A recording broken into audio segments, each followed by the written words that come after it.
ಎಲ್ಲರಿಗೂ ನಮಸ್ಕಾರ. ನಮ್ಮ ಲ್ಯಾಕ್ಸ್ ಬೆಂಗಳೂರು ಪ್ರಸ್ತುತಪಡಿಸುವ ದ ಹಿಂದೂ ಸುದ್ದಿ ವಿಶ್ಲೇಷಣೆಗೆ ತಮಗೆಲ್ಲ ಸ್ವಾಗತ. ಇಂದು ನಾವು 18 ಜುಲೈ 2024 ಬೆಂಗಳೂರು ಎಡಿಷನ್ ನ್ಯೂಸ್ ಪೇಪರನ್ನು ನೋಡಲಿದ್ದೇವೆ. ಮೊದಲ ಆರ್ಟಿಕಲ್ ನೋಡೋಣ. Karnataka halts jobs bill as industry raises ಅಪ್ರೋರ್.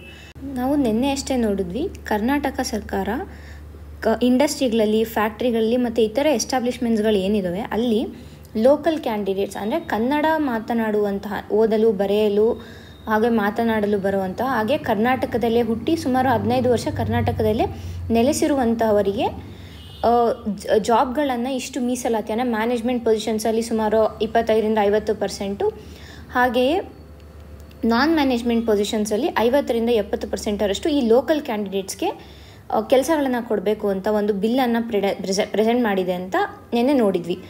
ಅದಕ್ಕೆ ಈ ಇಂಡಸ್ಟ್ರಿಗಳೇನಿದ್ದಾವೆ, ಇಲ್ಲ ಟ್ರೇಡ್ ಬಾಡಿಗಳೇನಿದ್ದಾವೆ, ಇವೆಲ್ಲರೂ ಅಬ್ಜೆಕ್ಷನ್ ಮಾಡಿದೆ. ಅಂದರೆ ಇದು ತಪ್ಪು. ನಮ್ಮ ಈಗ ನಾವು ಸಾಫ್ಟ್ವೇರನ್ನು ತೊಗೊಂಡು ಅಲ್ಲಿ ನಮಗೆ ಲೋಕಲ್ ಕ್ಯಾಂಡಿಡೇಟ್ಸ್ ಬೇಕು ಅಂತ ಅಂದರೆ ಸಾಫ್ಟ್ವೇರ್ ಕಂಪ್ನಿಗಳಲ್ಲಿ ಲೋಕಲ್ ಕ್ಯಾಂಡಿಡೇಟ್ಸ್ಗೆ ಸ್ಕಿಲ್ ಅಂದರೆ ಇವಾಗ ಕಂಪ್ಯೂಟರ್ ಬಳಸೋ ಸ್ಕಿಲ್ ಇಲ್ಲದೆ ಇರ್ಬೋದು, ಇಲ್ಲ ಪ್ರೋಗ್ರಾಮಿಂಗ್ ಸ್ಕಿಲ್ ಇಲ್ಲದೆ ಇರ್ಬೋದು. ಹಾಗಾದಾಗ ನಮ್ಮದು IT ಸೆಕ್ಟರ್ ಏನಿದೆ ಅದರ ಔಟ್ಪುಟ್ ಕೂಡ ಕಡಿಮೆ ಆಗುತ್ತೆ ಅಂತ ಹೇಳಿ ಈ ಇಂಡಸ್ಟ್ರಿಗಳೆಲ್ಲ ಅಪೋಸ್ ಮಾಡಿದ್ದಾರೆ. ಸದ್ಯಕ್ಕೆ ಈ ಬಿಲ್ಲನ್ನು ಹಾಲ್ಟ್ ಮಾಡಿದೆ ಅಂತ ಅಂದ್ಬಿಟ್ಟು ಈ ಆರ್ಟಿಕಲ್ ಹೇಳ್ತಾ ಇದೆ. ಮುಂದಿನ ಆರ್ಟಿಕಲ್ ನೋಡೋಣ.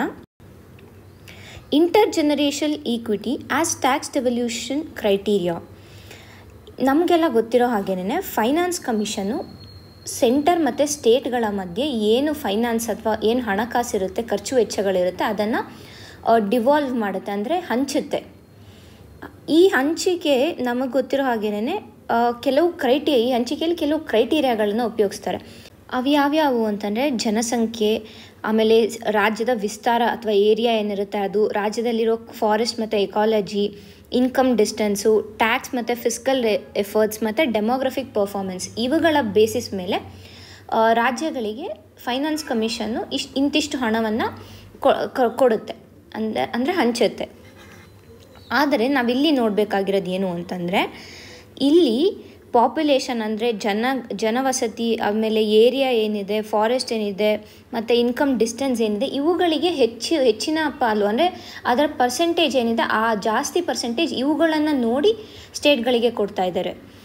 ಆದರೆ ಏನು ಟ್ಯಾಕ್ಸ್ ಎಫರ್ಟ್ಸ್ ಏನು ಪೇ ಮಾಡ್ತಾ ಇದ್ದಾರೆ ಅಂದರೆ, ಇವಾಗ ಒಂದು ರಾಜ್ಯ ಏನು ಟ್ಯಾಕ್ಸನ್ನು ಪೇ ಮಾಡ್ತಾ ಇದೆ ಅದರ ಬೇಸಿಸ್ ಮೇಲೆ ಫೈನಾನ್ಸ್ ಕಮಿಷನ್ನು ಹಣ ಹಂಚಿಕೆ ಮಾಡಬೇಕು ಅಂತ ಇಲ್ಲಿ ಹೇಳ್ತಾ ಇದೆ. ಈಗ ಏನಾಗಿದೆ ಅಂತಂದರೆ, ಇವಾಗ ನಾವು ಕರ್ನಾಟಕನೇ ಉದಾಹರಣೆ ತಗೊಳ್ಳೋಣ. ಕರ್ನಾಟಕ ಒಂದು ಹೈ ಇನ್ಕಮ್ ಸ್ಟೇಟ್ ಆಗಿದೆ, ಅಂದರೆ ಹೆಚ್ಚಿನ ಆದಾಯ ಕೂಡ ಇಲ್ಲಿ ಬರ್ತಾ ಇದೆ. ಹಾಗೆಯೇ ಹೆಚ್ಚಿನ ಟ್ಯಾಕ್ಸನ್ನು ಕೂಡ ಕರ್ನಾಟಕ ಪೇ ಮಾಡ್ತಾ ಇದ್ದೀವಿ. ಆದರೆ ಕರ್ನಾಟಕಕ್ಕೆ ಫೈನಾನ್ಸ್ ಕಮಿಷನ್ನಿಂದ ಬರ್ತಾ ಇರೋ ಹಣ ಬಹಳ ಕಡಿಮೆ ಇದೆ ಅಲ್ವಾ? ಏನಕ್ಕೆ ಈ ಥರ ಆಗ್ತಾ ಇದೆ ಅಂತ ಅಂದರೆ, ಫೈನಾನ್ಸ್ ಕಮಿಷನ್ ಯಾವ ರೀತಿಯಲ್ಲಿ ಹಣ ಹಂಚಿಕೆ ಮಾಡುತ್ತೆ ಅಂದರೆ, ಈಗ ನಾವು ಕರ್ನಾಟಕನ ತೊಗೊಂಡಿದ್ದೀವಿ. ಕರ್ನಾಟಕಕ್ಕೆ ಈಗ ಹೆಚ್ಚಿನ ಆದಾಯ ಇರೋದ್ರಿಂದ ಅದಕ್ಕೆ ಕಡಿಮೆ ಹಂಚಿಕೆ ಮಾಡುತ್ತೆ ಹಣನ. ಅದೇ ಇವಾಗ ಬಿಹಾರ ಮತ್ತು ಮಧ್ಯಪ್ರದೇಶ, ರಾಜಸ್ಥಾನ ಈ ರಾಜ್ಯಗಳನ್ನು ನೋಡಿದ್ರೆ ನಾವು ಅಲ್ಲಿಯ ಇನ್ಕಮ್ ಅವೆಲ್ಲ ಲೋ ಇನ್ಕಮ್ ಸ್ಟೇಟ್ಸ್ ಇದ್ದಾವೆ, ಅಂದರೆ ಅಲ್ಲಿ ಆದಾಯ ಕಡಿಮೆ ಬರ್ತಿದೆ. ಹಾಗಾಗಿ ಹೆಚ್ಚಿನ ಪ್ರಮಾಣದಲ್ಲಿ ಅವುಗಳಿಗೆ ಹಣಕಾಸನ್ನು ಫೈನಾನ್ಸ್ ಕಮಿಷನ್ ನೀಡ್ತಾ ಇದೆ. ಇದರಿಂದ ಏನಾಗ್ತಾ ಇದೆ ಅಂತಂದರೆ, ಫೈನಾನ್ಸ್ ಕಮಿಷನ್ ಇಂಟ್ರಾ ಜನರೇಷನ್ ಅಂತಂದರೆ ಈಗಿರೋ ಪ್ರಸ್ತುತ ಜನರೇಷನ್ನಲ್ಲೇನೆ ಬ್ಯಾಲೆನ್ಸ್ ಮಾಡೋಕ್ಕೆ, ಸಮತೋಲನ ಕಾಯ್ದಿಟ್ಕೊಳ್ಳೋದಕ್ಕೆ ನೋಡ್ತಾ ಇದೆ. ಆದರೆ ಇದು ಮುಂಬರುವ ಪೀಳಿಗೆಗಳಿಗೆ ಅಂದರೆ ನೆಕ್ಸ್ಟ್ ಜನರೇಷನ್ ಏನಿದೆ ಆ ಜನರೇಷನ್ ಅವರು ಹೆಚ್ಚಿನ ಪ್ರಮಾಣದಲ್ಲಿ ಟ್ಯಾಕ್ಸಸನ್ನು ಕಟ್ಟಬೇಕಾಗುತ್ತೆ. ಅಂದರೆ ಇವಾಗ ಈ ಹೈ ಇನ್ಕಮ್ ಸ್ಟೇಟ್ಸ್ ಏನಿದ್ದಾವೆ ಇಲ್ಲಿನ ಜನರು ಹೆಚ್ಚಿನ ಟ್ಯಾಕ್ಸ್ಗಳನ್ನು ಪೇ ಮಾಡಬೇಕಾಗುತ್ತೆ. ಇವಾಗ ನೋಡಿ, ಈಗ ಕರ್ನಾಟಕಕ್ಕೆ ಸದ್ಯಕ್ಕೆ ಹೆಚ್ಚಿನ ಆದಾಯ ಬರ್ತಾ ಇದೆ. ಅದಕ್ಕೆ ಕರ್ನಾಟಕ ಏನು ಮಾಡುತ್ತೆ, ಸೆಂಟರ್ಗೆ ಟ್ಯಾಕ್ಸನ್ನು ಪೇ ಮಾಡ್ತಾ ಇದೆ ಅಲ್ವಾ? ಇಲ್ಲಿ ಸೆಂಟರ್ ಇದೆ, ಸೆಂಟರ್ಗೆ ಟ್ಯಾಕ್ಸನ್ನು ಪೇ ಮಾಡಿದೆ. ಸೆಂಟರು ಇದಕ್ಕೆ ಏನು ಕೊಡಬೇಕು ಅದನ್ನು ಇಲ್ಲಿ ಹೆಚ್ಚಿನ ಪ್ರಮಾಣದಲ್ಲಿ ಟ್ಯಾಕ್ಸನ್ನು ಪೇ ಮಾಡಿದೆ. ಆದರೆ ಕಡಿಮೆ ಪ್ರಮಾಣದಲ್ಲಿ ಅದಕ್ಕೆ ಏನು ಇನ್ಕಮ್ ಕೊಡಬೇಕು ಅಂದರೆ ಏನು ಹಣಕಾಸು ಬರಬೇಕು ಅದು ಕಡಿಮೆ ಮಟ್ಟದಲ್ಲಿ ಬಂದಿದೆ. ಹಾಗಾಗಿ ಇಲ್ಲಿ ಕರ್ನಾಟಕದ ಹತ್ತಿರ ರೆವೆನ್ಯೂ ಏನಿರುತ್ತೆ ಅಂದರೆ ಅದು ಅದರ ಖರ್ಚು ವೆಚ್ಚಕ್ಕೆ ಏನು ರೆವೆನ್ಯೂ ಇರುತ್ತೆ ಅದು ಕಡಿಮೆ ಆಗುತ್ತೆ. ಯಾವಾಗ ರೆವೆನ್ಯೂ ಕಡಿಮೆ ಇರುತ್ತೆ ಆವಾಗ ಸ್ಟೇಟ್ಸ್ಗಳು ಸಾಲ ತೊಗೊಳುತ್ತೆ, ಅಂದರೆ ಬೇರೆ ಸ್ಟೇಟ್ಸ್ಗಳಿಂದ ಬಾರೋ ಮಾಡೋದಿರ್ಬೋದು, ಇಲ್ಲ ಮಾರ್ಕೆಟ್ಗಳಿಂದ ಬಾರೋ ಮಾಡೋದಿರ್ಬೋದು, ಈ ತರಹದ ಒಂದು ಕ್ರಮಗಳನ್ನು ತಗೊಳ್ತವೆ. ಆಗ ಏನಾಗುತ್ತೆ, ಯಾವಾಗ ಸರ್ಕಾರ ಹೆಚ್ಚಿನ ಪ್ರಮಾಣದಲ್ಲಿ ಸಾಲಗಳನ್ನು ತಗೊಳ್ಳೋದಕ್ಕೆ ಸ್ಟಾರ್ಟ್ ಮಾಡುತ್ತೆ, ಜನರು ಮುಂದೆ ಟ್ಯಾಕ್ಸ್ಗಳು ಹೆಚ್ಚಾಗುತ್ತೆ. ಅಂದರೆ ಈಗ ಈ ಸಾಲನ ತೀರಿಸೋದಕ್ಕೆ ಟ್ಯಾಕ್ಸೇ ಒಂದು ಮುಖ್ಯ ದಾರಿ ಅಂತ ಹೇಳ್ಬೋದು. ಹಾಗಾಗಿ ಟ್ಯಾಕ್ಸ್ಗಳು ಹೆಚ್ಚಿಗೆ ಆಗುತ್ತೆ ಅನ್ನೋ ಒಂದು ಪ್ರೆಡಿಕ್ಷನ್ನಲ್ಲಿ ಖರ್ಚು ಮಾಡೋದಿಲ್ಲ ಜನ, ಅದನ್ನು ಸೇವ್ ಮಾಡ್ಕೋತಾರೆ. ಈವನ್ ಪ್ರಾಸೆಸ್ ಏನಿದೆ ಅಂದರೆ, ಇವಾಗ ಒಂದು ರಾಜ್ಯ ಸಾಲ ಹೆಚ್ಚಿಗೆ ತಗೋತಾ ಇದೆ ಅಂತ ಅಂದರೆ ಮುಂದಿನ ಪೀಳಿಗೆಗಳು ಹೆಚ್ಚಿನ ಟ್ಯಾಕ್ಸ್ ಕಟ್ಟಬೇಕು ಅಂದ್ಬಿಟ್ಟು ಜನರು ಏನು ಸ್ಪೆಂಡ್ ಮಾಡಬೇಕಿರುತ್ತೆ, ಏನು ಇನ್ವೆಸ್ಟ್ಮೆಂಟ್ ಮಾಡಬೇಕಾಗಿರುತ್ತೆ ಅದನ್ನು ಮಾಡದೆ ಹೆಚ್ಚಿನ ಮಟ್ಟದಲ್ಲಿ ಸೇವಿಂಗ್ಸನ್ನು ಮಾಡ್ತಾ ಇರ್ತಾರೆ. ಅಂದರೆ ಈಗ ಒಂದು ಕಡೆ ರಾಜ್ಯ ಸರ್ಕಾರದ ಲೋನ್ಗಳು ಜಾಸ್ತಿ ಆಗ್ತಾ ಇರುತ್ತೆ, ಡೆಟ್ ಜಾಸ್ತಿ ಆಗ್ತಾ ಇರುತ್ತೆ. ಮತ್ತೊಂದು ಕಡೆ ಹೌಸ್ ಹೋಲ್ಡ್ಗಳು ಏನಿರ್ತವೆ, ಜನರು ಏನಿರ್ತಾರೆ ಅವರು ಸೇವಿಂಗ್ಸನ್ನು ಜಾಸ್ತಿ ಮಾಡ್ತಾ ಇರ್ತಾರೆ. ಇಲ್ಲಿ ಏನಾಗುತ್ತೆ ಅಂದರೆ ಇಂಬ್ಯಾಲೆನ್ಸ್ ಕ್ರಿಯೇಟ್ ಆಗುತ್ತೆ. ಅಂದರೆ ಒಂದು ಕಡೆ ಸಾಲ ಡೆಟ್ ಇದೆ, ಅದನ್ನ ತೀರಿಸ್ಬೇಕು, ಆದರೆ ಅದನ್ನ ತೀರಿಸೋದಕ್ಕೆ ಹಣ ಇರೋದಿಲ್ಲ, ಯಾಕೆಂದರೆ ಜನರೆಲ್ಲ ಸೇವ್ ಮಾಡ್ತಾ ಇರ್ತಾರೆ. ಈ ಒಂದು ಪ್ರಾಸೆಸ್ ಏನಿದೆ ಇದನ್ನ ರೈಕಾರ್ಡಿಯನ್ ಈಕ್ವಿವೆಲೆನ್ಸ್ ಅಂತ ನಾವು ಎಕಾನಮಿಯಲ್ಲಿ ಕರಿತೀವಿ.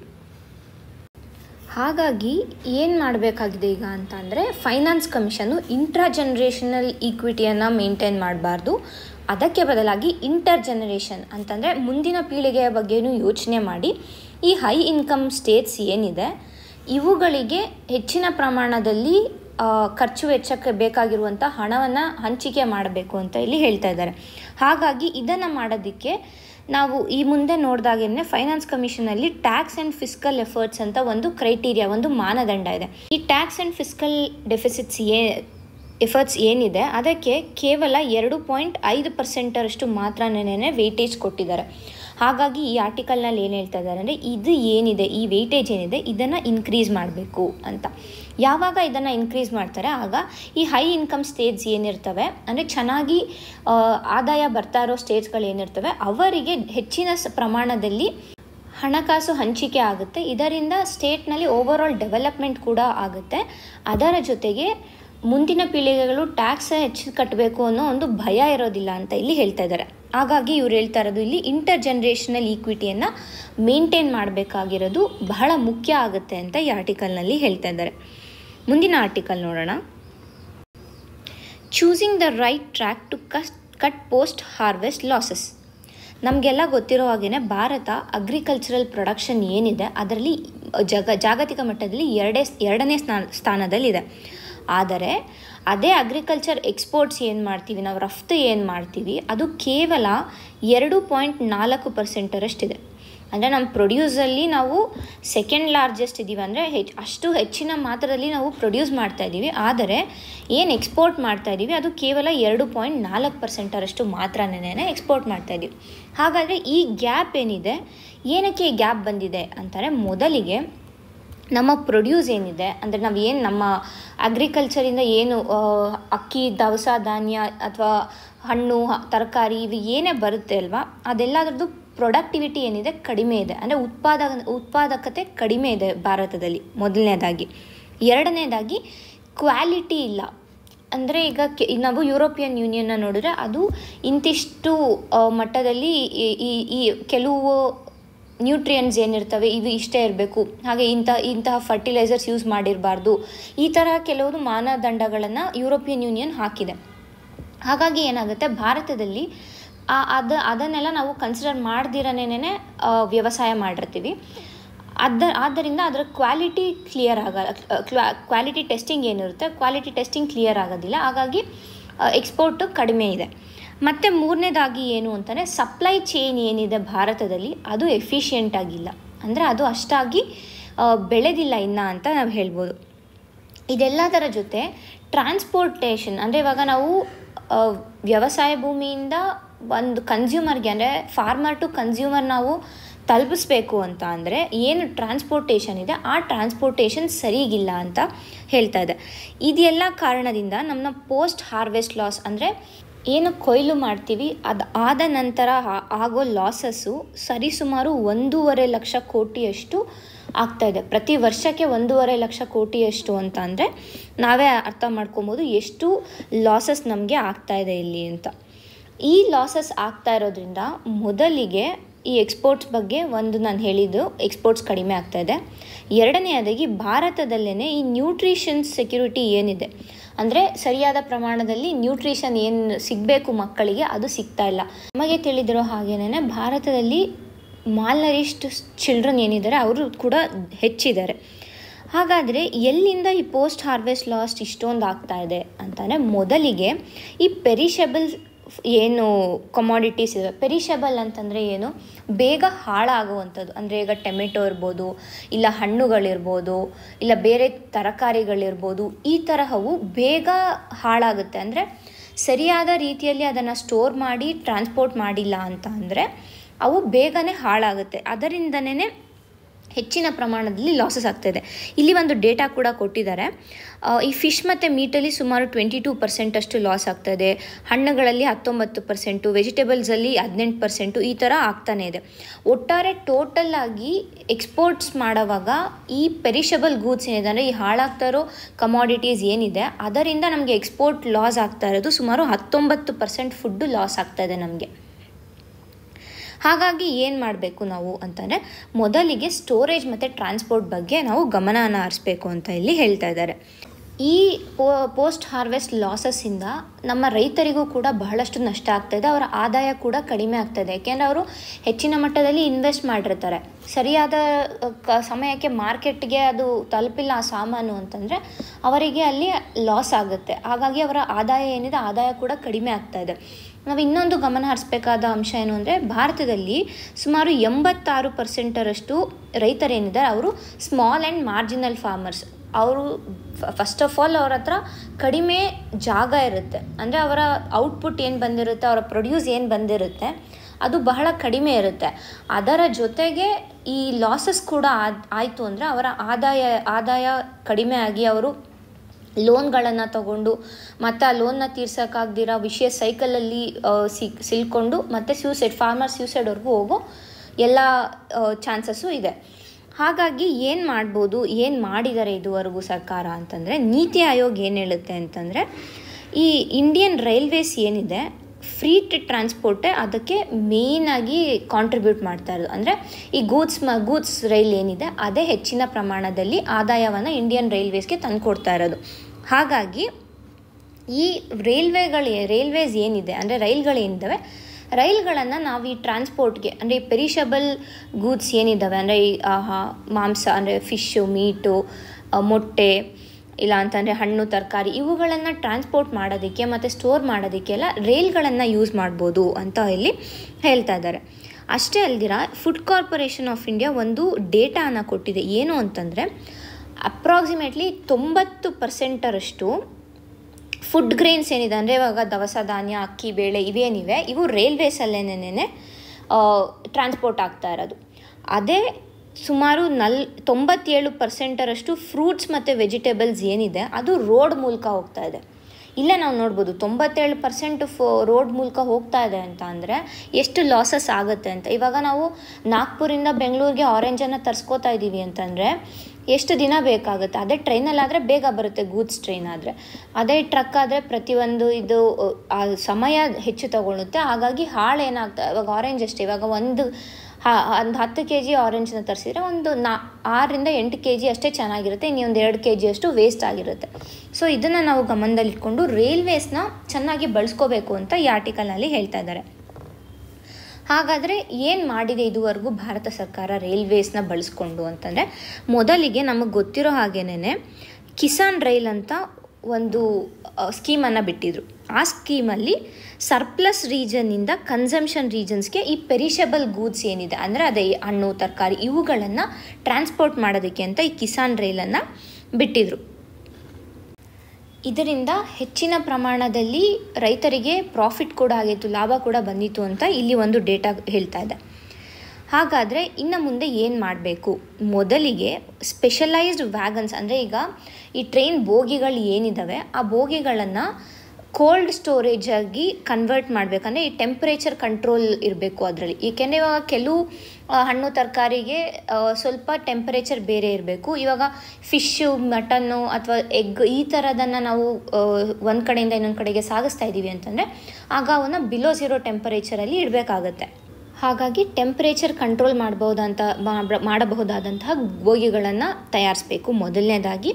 ಹಾಗೆಯೇ ಈ ಲೋಡಿಂಗ್ ಅನ್ಲೋಡಿಂಗ್ ಹತ್ರ ಏನು ಲಾಸಸ್ ಆಗ್ತಾಯಿದೆ ಅಂದರೆ ಅವರು ಸರಿಗೆ ಲೋಡ್ ಅನ್ಲೋಡ್ ಮಾಡದೇ ಇರೋದ್ರಿಂದ ಲಾಸ್ ಏನಾಗ್ತಾಯಿದೆ ಅದನ್ನು ಕೂಡ ಕಡಿಮೆ ಮಾಡಬೇಕು. ಹೀಗೆ ಮಾಡೋದ್ರಿಂದ ಎಫಿಷಿಯೆಂಟ್ ಟ್ರಾನ್ಸ್ಪೋರ್ಟೇಷನ್ ಸಿಗುತ್ತೆ, ಹಾಗೆಯೇ ರೈತರ ಇನ್ಕಮ್ ಕೂಡ ಲಾಸಸ್ ಕಡಿಮೆಯಾಗಿ ರೈತರ ಆದಾಯ ಕೂಡ ಹೆಚ್ಚಾಗುತ್ತೆ ಅಂತ ಹೇಳ್ತಾ ಇದ್ದಾರೆ. ಅಷ್ಟೇ ಅಲ್ದಿರ ನಾವು ಇನ್ನೊಂದು ಗಮನಿಸಬೇಕಾಗಿದ್ದು ಏನು ಅಂತಂದರೆ, ಈ ಇಂಡಿಯನ್ ರೈಲ್ವೇಸ್ ಏನಿದೆ ಅದು ಸುಮಾರು 80% ಲೆಸ್ ಕಾರ್ಬನನ್ನು ಹೊರ ಹಾಕುತ್ತೆ. ಅಂದರೆ ರೋಡ್ಗಳಿಗೆ ಕಂಪೇರ್ ಮಾಡಿದ್ರೆ 80% ಲೆಸ್ ಕಾರ್ಬನ್ ಅಂತಂದರೆ ಇದು ನಮಗೆ ಎನ್ವಿರಾನ್ಮೆಂಟಲ್ ಫ್ರೆಂಡ್ಲಿ ಒಂದು ಟ್ರಾನ್ಸ್ಪೋರ್ಟೇಷನ್ ಕೂಡ ಆಗುತ್ತೆ. ಹಾಗಾಗಿ ಇದನ್ನೆಲ್ಲ ಗಮನ ವಹಿಸ್ಕೊಂಡು ಇಂಡಿಯನ್ ರೈಲ್ವೇಸ್ ಏನಿದೆ ಅದನ್ನು ಬಹಳ ಚೆನ್ನಾಗಿ ಬಳಸ್ಕೋಬೇಕು ಅಂತ ಈ ಆರ್ಟಿಕಲ್ನಲ್ಲಿ ಹೇಳ್ತಾ ಇದ್ದಾರೆ. ಮುಂದಿನ ಆರ್ಟಿಕಲ್ ನೋಡೋಣ. Ahead of budget, Union government eases procurement rules for scientific research goods. ನಮಗೆ ಗೊತ್ತಿರೋ ಹಾಗೇನೆ ಭಾರತದಲ್ಲಿ ಸೈಂಟಿಫಿಕ್ ರಿಸರ್ಚ್ ಮಾಡಬೇಕು ಅಂದರೆ ಸರಿಯಾದ ಎಕ್ವಿಪ್ಮೆಂಟ್ಸ್ ಭಾರತದಲ್ಲಿ ಇಲ್ಲ. ಒಂದು ನಮ್ಮದು ಇನ್ವೆಸ್ಟ್ಮೆಂಟು ಇಲ್ಲ.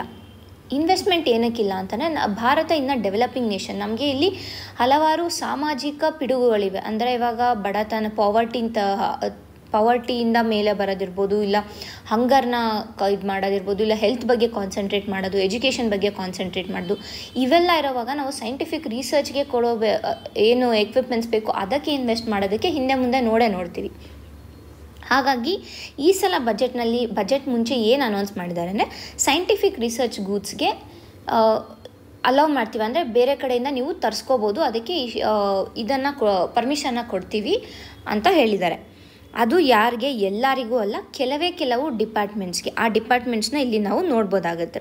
ಅಂದರೆ ಮೇಯ್ನಾಗಿ ಯಾವುದು ಸೈಂಟಿಫಿಕ್ ಮಿನಿಸ್ಟ್ರೀಸ್ಗೆ ರಿಲೇಟ್ ಆಗಿದೆ, ಅಂದರೆ ministry of science and technology relate ಆಗಿರಬೇಕು. ಹಾಗೆಯೇ ಇಲ್ಲ ಅಂತಂದರೆ ಮಿನಿಸ್ಟ್ರಿ ಆಫ್ ಸ್ಪೇಸ್ಗೆ, ಇಲ್ಲ ಅಂತಂದರೆ ಅಟಾಮಿಕ್ ರಿಸರ್ಚ್ಗೆ, ಈ ಥರದಕ್ಕೆ ರಿಲೇಟ್ ಆಗಿದ್ರೆ ಮಾತ್ರನೇ ಅವ್ರಿಗೆ ಸೈಂಟಿಫಿಕ್ ರಿಸರ್ಚ್ ಗೂಡ್ಸನ್ನು ತಗೊಳ್ಳೋದಕ್ಕೆ ಪರ್ಮಿಷನ್ ಕೊಡ್ತಾರೆ ಅಂತ ಹೇಳಿದೆ. ಆದರೆ ಯಾವಾಗ ಗೌರ್ಮೆಂಟ್ ಈ ಮಾರ್ಕೆಟ್ ಏನಿದೆ ಅಲ್ಲಿ ಈ ಗೂಡ್ಸ್ಗಳು ಅಥವಾ ಈ ಎಕ್ವಿಪ್ಮೆಂಟ್ಸ್ಗಳು ಅವೈಲಬಲ್ ಇಲ್ಲ ಅಂತಂದರೆ ಆಗ ಬೇರೆ ಕಡೆಯಿಂದ ತರಿಸ್ಕೋಬೋದು ಅಂತ ಒಂದು ಕಂಡೀಷನನ್ನು ಇಟ್ಟಿದ್ದಾರೆ. ಆದರೆ ಈ ಕಂಡೀಷನಿಂದ ಸೈಂಟಿಫಿಕ್ ಕಮ್ಯುನಿಟಿ ಏನಿದ್ದಾರೆ ಅವರು ಖುಷಿಯಾಗಿಲ್ಲ. ಯಾಕೆ ಅಂತಂದರೆ ಇಲ್ಲಿ ಕೆಲವು ಸತಿ ಸರಿಯಾದ ಕ್ವಾಲಿಟಿ ಎಕ್ವಿಪ್ಮೆಂಟ್ ಸಿಗುತ್ತೆ ಅಂತ ನಾವು ಹೇಳೋದಕ್ಕಾಗಲ್ಲ. ಎರಡನೇದಾಗಿ ಪ್ರೈಸು ಕೂಡ ಜಾಸ್ತಿ ಇರಬಹುದು, ಹೇಳೋಕ್ಕಾಗೋದಿಲ್ಲ. ಈ ಕಾರಣದಿಂದಾಗಿ ಸೈಂಟಿಫಿಕ್ ಕಮ್ಯುನಿಟಿ ಅಷ್ಟಾಗಿ ಖುಷಿಯಾಗಿಲ್ಲ ಅಂತ ನಾವು ಅರ್ಥ ಮಾಡ್ಕೋಬೇಕು. ಮುಂದಿನ ಆರ್ಟಿಕಲ್ ನೋಡೋಣ. Real estate sector pins hopes on reforms incentives for growth. ನಾವು ಈ ಹಿಂದೆ ವಿಡಿಯೋಗಳಲ್ಲೂ ನೋಡಿದ್ದೀವಿ. ಬಜೆಟ್ನ ಫೋಕಸಲ್ಲಿ ಇಟ್ಕೊಂಡು ಒಂದೊಂದು ಸೆಕ್ಟರನ್ನು ಇವರು ಇಲ್ಲಿ ತೊಗೊಂಡು ಮಾತಾಡ್ತಿದ್ದಾರೆ. ಯಾವ್ಯಾವ ಸೆಕ್ಟರ್ಗೆ ಏನೇನು ರಿಫಾರ್ಮ್ಸ್ ಮಾಡಿದ್ರೆ ಮುಂದೆ ಒಳ್ಳೆಯದಾಗುತ್ತೆ, ಅಂದರೆ ಆ ಸೆಕ್ಟರ್ನ ಗ್ರೋತ್ ಆಗುತ್ತೆ ಅಂತ ಇಲ್ಲಿ ಮಾತಾಡ್ತಾ ಇದ್ದಾರೆ. ಹಾಗೆ ಇವತ್ತು ಅವ್ರು ತೊಗೊಂಡಿರೋ ಸೆಕ್ಟರ್ ಬಂದು ರಿಯಲ್ ಎಸ್ಟೇಟ್.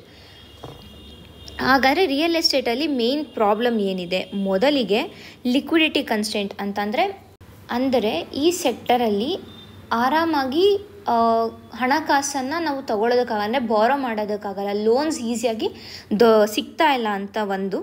ಮತ್ತು ಹೆಚ್ಚಿನ ರೆಗ್ಯುಲೇಟರಿ ಫ್ರೇಮ್ವರ್ಕ್ಸ್ ಇದೆ, ಅಂದರೆ ಜಾಸ್ತಿ ರೆಗ್ಯುಲೇಷನ್ಸ್ ಇದೆ ರಿಯಲ್ ಎಸ್ಟೇಟ್ ಸೆಕ್ಟರಲ್ಲಿ.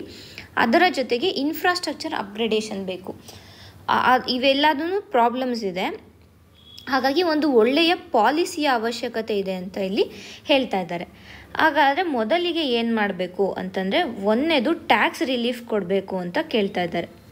ಈಗ ಅಟ್ ಪ್ರೆಸೆಂಟ್ ಏನಿದೆ ಅಂತ ಅಂದರೆ ಯಾರಾದರೂ ಒಬ್ಬರು ಹೋಮ್ ಲೋನ್ ತೊಗೊಂಡಿದ್ದಾರೆ ಅಂದರೆ ವರ್ಷಕ್ಕೆ 2 ಲಕ್ಷಕ್ಕಿಂತ ಜಾಸ್ತಿ ಅವ್ರ ಹತ್ರ ಇಂಟ್ರೆಸ್ಟನ್ನು ತೊಗೋಬಾರ್ದು ಅಂತ ಒಂದು ಲಿಮಿಟನ್ನು ಸೆಟ್ ಮಾಡಿದ್ದಾರೆ. ಹಾಗಾಗಿ ಈ ಲಿಮಿಟನ್ನು ಸಡಿಲಗೊಳಿಸಬೇಕು, ಅಂದರೆ ಇನ್ನು 2 ಲಕ್ಷಕ್ಕಿಂತ ಜಾಸ್ತಿ ಕಲೆಕ್ಟ್ ಮಾಡ್ಬೋದು, ಆ ಲಿಮಿಟನ್ನು ಇನ್ನಷ್ಟು ಏರಿಸಬೇಕು ಮೇಲಕ್ಕೆ ಅಂತ ಮೊದಲನೇ ರಿಫಾರ್ಮ್ಸ್ ಕೇಳ್ತಾ ಇದ್ದಾರೆ. ಎರಡನೇ ರಿಫಾರ್ಮ್ಸ್ ಏನು ಅಂತಂದರೆ ಈಗ ಸೆಂಟರ್ ಮತ್ತು ಸ್ಟೇಟ್ ಎರಡೂ ಕೂಡ ಈ ರಿಯಲ್ ಎಸ್ಟೇಟ್ ಸೆಕ್ಟರನ್ನು ಟ್ಯಾಕ್ಸ್ ಮಾಡ್ತಾ ಇದ್ದಾವೆ. ಹಾಗಾಗಿ ಹೆಚ್ಚಿನ ಮಟ್ಟದಲ್ಲಿ ಟ್ಯಾಕ್ಸ್ನ ಕಟ್ತಾ ಇದ್ದಾರೆ. ಈ ಟ್ಯಾಕ್ಸ್ ಏನು ಕಟ್ತಾ ಇದ್ದಾರೆ ಆ ಟ್ಯಾಕ್ಸ್ನ 45ರಿಂದ 50%ಗೆ ಇಡಬೇಕು ಅಂತ, ಅಂದರೆ ಅಷ್ಟು ಒಳಗಡೆನೇ ಇರಬೇಕು, ಅದಕ್ಕಿಂತ ಜಾಸ್ತಿ ಟ್ಯಾಕ್ಸ್ ಕಟ್ಟೋ ಥರ ಮಾಡಬಾರ್ದು ಅಂತ ಇಲ್ಲಿ ಇನ್ನೊಂದು ಸಜೆಷನ್ನ ಕೊಡ್ತಾ ಇದ್ದಾರೆ. ಇದರ ಜೊತೆಗೆ ಈ ಸಾಲ ಏನು ಅಂದರೆ ಲೋನ್ಸ್ ಏನು ತೊಗೊತಾರೆ, ಇಲ್ಲ ಏನು ಬಾರೋ ಮಾಡುತ್ತೆ ರಿಯಲ್ ಎಸ್ಟೇಟ್ ಸೆಕ್ಟರು, ಆ ಬಾರೋ ಮಾಡುವಾಗ ಏನು ಖರ್ಚು ವೆಚ್ಚಗಳಾಗುತ್ತೆ ಅದನ್ನು ಕಡಿಮೆ ಮಾಡಬೇಕು ಅಂತ ಕೂಡ ಇಲ್ಲಿ ಕೇಳ್ತಾ ಇದ್ದಾರೆ.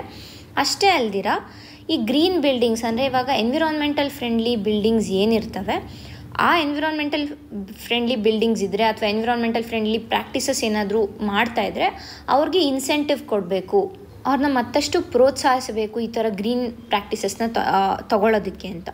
ಇದರ ಜೊತೆ ಈಸ್ ಆಫ್ ಡೂಯಿಂಗ್ ಬಿಸ್ನೆಸ್ಸನ್ನು ಎನೇಬಲ್ ಮಾಡಬೇಕು. ಅದು ಹೆಂಗೆ ಮಾಡ್ತಾರೆ ಅಂತ ಅಂದರೆ ರೆಗ್ಯುಲೇಷನ್ಸ್ ಏನಿದೆ, ರೆಗ್ಯುಲೇಟರಿ ಫ್ರೇಮ್ವರ್ಕ್ಸ್ ಏನಿದೆ ಅದನ್ನ ಕಡಿಮೆ ಮಾಡಿ ಅಂತ ಕೇಳ್ತಾ ಇದ್ದಾರೆ. ಅದ್ರ ಜೊತೆಗೆ ಪ್ರಾಜೆಕ್ಟ್ಗಳಿಗೆ ಸಪೋರ್ಟ್ ಕೊಡಬೇಕು. ಇವಾಗ ಈ ಸ್ವಾಮಿ ಸ್ಕೀಮ್ ಏನಿತ್ತು ಅದರ ಥರ ಮತ್ತಷ್ಟು ಸ್ಕೀಮ್ಗಳನ್ನು ಹೊರತರಬೇಕು ಅಂತ ಕೂಡ ಇಲ್ಲಿ ಹೇಳ್ತಾ ಇದ್ದಾರೆ. ಇದೆಲ್ಲದ್ರ ಜೊತೆಗೆ GSTಯನ್ನು ರ್ಯಾಷನಲೈಸ್ ಮಾಡಬೇಕು ಅಂತ ಕೂಡ ಇಲ್ಲಿ ಕೇಳ್ಕೊತಾ ಇದ್ದಾರೆ. ಭಾರತ ಎಕನಾಮಿಕ್ ಪ್ರೋಗ್ರೆಸ್ ಕಡೆಗೆ ಹೋಗ್ತಾ ಇರೋ ಹಾಗೆ ಈ ರಿಯಲ್ ಎಸ್ಟೇಟ್ ಸೆಕ್ಟರ್ ಏನಿದೆ ಇದು ಬಹಳಷ್ಟು ಎಂಪ್ಲಾಯ್ಮೆಂಟ್ ಆಪರ್ಚುನಿಟಿಗಳನ್ನು ಕೊಡುತ್ತೆ. ಮತ್ತು ಅರ್ಬನ್ ಡೆವಲಪ್ಮೆಂಟ್ಗೆ ಕೂಡ ಹೆಲ್ಪ್ ಮಾಡ್ತಾ ಇದೆ. ಹೀಗಿರುವಾಗ ಈ ಸೆಕ್ಟರ್ ಮೇಲೆ ಬಜೆಟ್ ಸ್ವಲ್ಪ ಹೆಚ್ಚಾಗಿ ಕಾನ್ಸಂಟ್ರೇಟ್ ಮಾಡಬೇಕು ಅಂತ ಈ ಆರ್ಟಿಕಲ್ನಲ್ಲಿ ಹೇಳ್ತಾ ಇದೆ. ಇವಿಷ್ಟು ಈ ದಿನದ ಆರ್ಟಿಕಲ್ಗಳಾಗಿವೆ. ಧನ್ಯವಾದಗಳು.